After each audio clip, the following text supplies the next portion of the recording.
Hello جی سر، السلام علیکم. السلام علیکم. السلام علیکم. کیا نام ہے بھائی؟ میرا نام حسن علی. کیا نام میں ہے؟ پاکستان سے ہوں.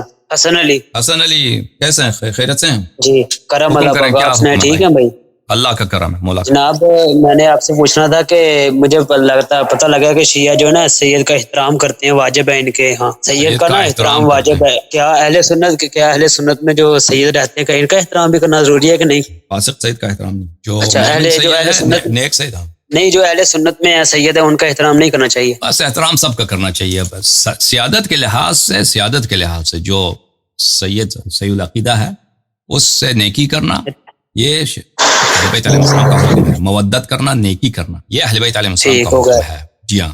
لیکن جو سید فاسد العقیدہ ہوتا ہے اس سے حکم نہیں ہے کہ آپ اس سے نیکی کریں یا مودت کریں. ٹھیک ہوگا جناب. میرا ایک سوال ہے. پاکستان میں جو مشہور ہے نا، جو روایتیں مشہور کر دی ہیں کہ بھائی اگر کوئی سید فاسق ہے تو اس کو پیغمبر صلی اللہ علیہ وسلم نے فرمایا کہ اس کو میری خاطر محبت کرو. ایسی کوئی روایات نہیں ہے، حدیث نہیں ہے. ایسے عوام میں بہت ساری چیزیں مشہور ہیں، وہ حق نہیں ہے.